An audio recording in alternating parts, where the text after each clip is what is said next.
To learn to live the off-grid lifestyle and to be inspired to live your dreams, click subscribe so you don't miss anything. Click the bell notification. It's all free. Okay, so now that we have all our meat stockpile, we have all our chickens butchered and everything's been canned, and we have, I don't know, about a year's worth of food now, we can turn our attention to vegetables. So as you know, we have not really focused too much on vegetables this year because we were testing our garden. So you can see here we got a little raised garden, not very big. We have a green bean plant, I think 3 or 4 tomato plants, some peppers that still need to ripen up, if they will. We had a watermelon that didn't do very well. Carolyn ate the little watermelon. And you still see, we still got beans I missed. So all those beans were from one bean plant. So the reason we did an experimental garden this year was this area over here was all wooded up. So last winter I cleared all that out. Now of course you'll know that the other side, this is east behind me. So the sun comes up in the east, so that's shaded most of the morning. Well, then it sets in the west, and last year it was shaded in the west also. So we'd only get a couple hours of sun in this spot throughout the day. Of course, this is where our solar panels sit also, so that was hampering everything that we were doing. So I cleared that out. We did this little experimental garden, make sure it was going to work before we put a lot of work and effort into it. It worked out great. So this year I started working on a corn garden. This corn garden is going to hold 750 plants. That should give us like 180 pint jars of corn is what my math is coming out to. So this morning I ordered some corn. Now I ordered hybrid corn, which means you can't really regrow hybrid corn. Either it won't grow or you'll get one or the other of the hybrids, whichever one it is. But Carolyn has heirloom seeds. She's got 25 heirloom seeds. So next year we're going to plant 5 or 6 heirlooms up there, let them grow, dry out. That'll give us more heirlooms. That way, if anything ever happens and we can't buy corn, then we'll have those heirloom seeds. We'll freeze them.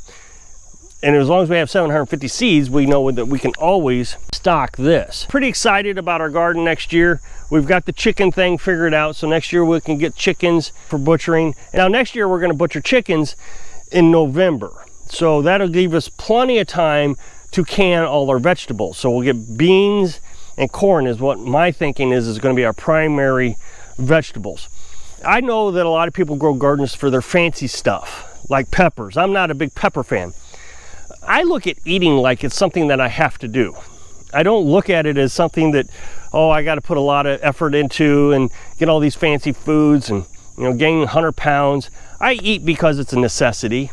And if I can grow just a couple things and become really good at growing those things, I've noticed in my past that it has worked out a lot better for me. Grow corn. You become an expert at corn. You grow green beans, you become an expert at green beans. You grow chickens and you become an expert at chickens, and then you'll never have problems. And you always have a nice stockpile of food for the entire year. So Carolyn found those 800 seeds of corn, and we paid $26 for them. So I didn't think that was too terribly bad. So that's 180 pints of food. You know, you do the math, you're probably right around there, 50 cents a can at the store. I think is what it was the last time we were there.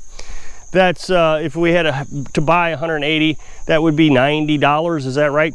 Even if it was 25 cents a can, it'd be like $45. So good price for the corn in comparison to the store. So we're saving money, and in my opinion, we got the peaches and cream, like I said, it was hybrid, so it's better flavor corn too. The stuff you buy at the store, it's never flavorful.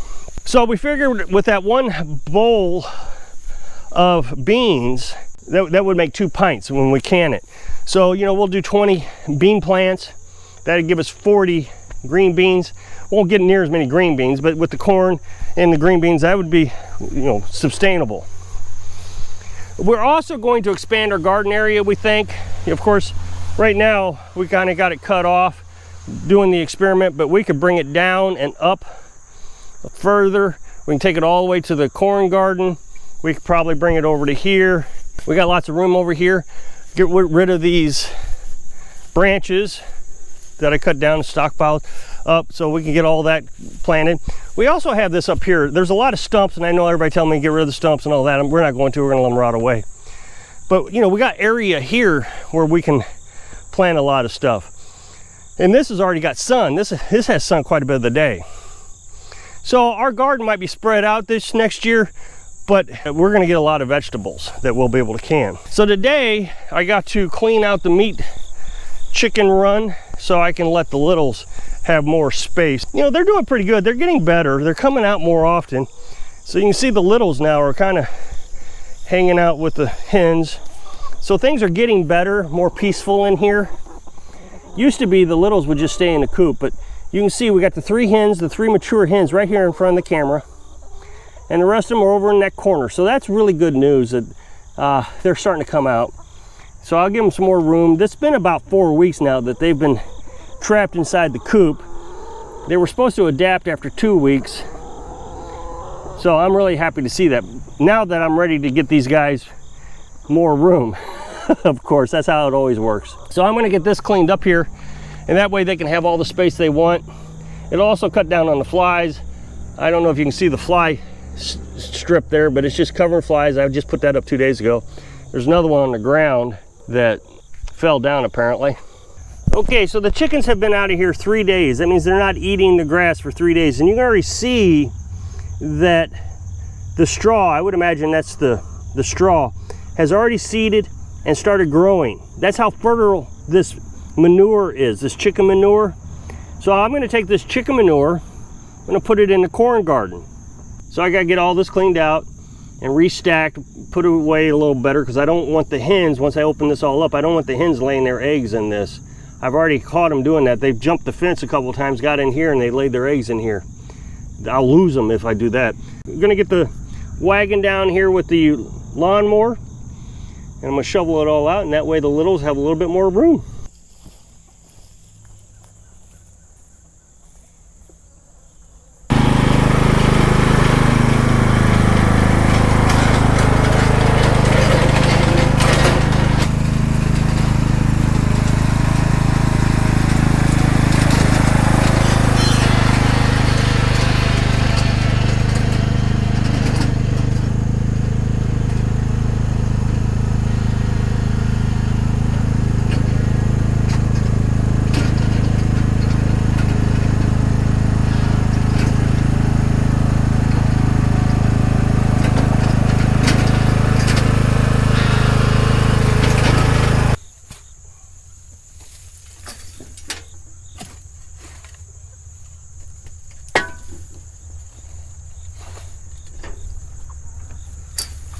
So I went ahead and opened it up. I got that run pretty much cleaned out.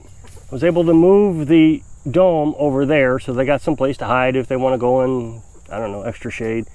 The meat birds really enjoy going in there on hot days. I guess for extra shade, I'm not sure why. Then I didn't get this one cleaned out yet, but I thought, hey, underneath the dome was still pretty fresh straw here, so I thought, why not let the chickens eat the seeds? So anytime the chickens decide that they're going to gorge themselves like they are today, they're going to eat all this straw seed. You got to give them grit. You can buy it at the tractor supply store or Orscheln's or whatever. If you don't give them grit, then their gizzard will clog up. And their gizzard is basically their stomach. Chickens don't have teeth, so they eat rock, grit, and their gizzard grinds it up like this with the food and chews it all up. If you don't do it, it'll become impacted and it could give them a heart attack, or they could stop breathing.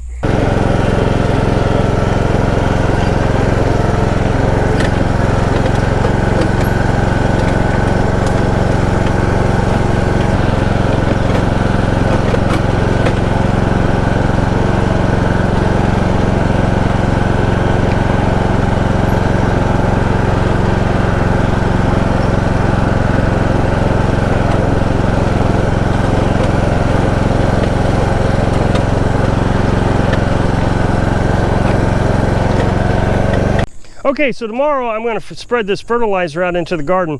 I'm really excited about this. The potential that we got here, I can't express it. I remember when I did this in my past, we had a little backyard farm is what I called it. I mean, it was just Heck, our whole backyard probably was the size of what I'm standing in now. Just the garden over to here where I'm standing. And we had ducks, chickens, goats, sheep, and a garden. What we have now is just unlimited potential. Here we're coming up on our 2nd year. So we've tried everything twice now. We're getting ready to try everything twice. The garden, we've tried twice. 2nd year, huge success. So now we can expand it on our 3rd year.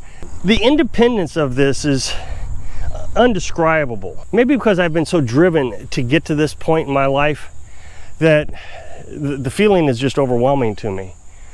Having everything we need now to live self-sustaining. For example, I showed you all that food. Well, we haven't been shopping in probably 2.5 months, and we're out of food in the freezer. Now, we usually can store about 30 days worth of food in the freezer, and we don't have anything in it. So the last few days we've been eating canned foods. And the thing is she doesn't even want to go shopping yet. Even though we're still going to have to go shopping, we don't have to go shopping near as often. And we're getting to a point where we may not have to go shopping hardly at all. Definitely by next year, next winter, so 1 full year from now, I could actually see us not having to go shopping. And this is all done on 1.5 acres. So many people say you got to have 10 acres, you got to have 10 acres, you got to have 10 acres to live off grid or a homestead. I just don't see it. I watched another video from this lady and she said the same thing. 1 acre or more is about all you need. 2 people on 1.5 acres, plenty of chickens, so plenty of meat, plenty of eggs, plenty of vegetables. I hope I can inspire you to live a dream so you can feel the way I do today. Thanks for watching.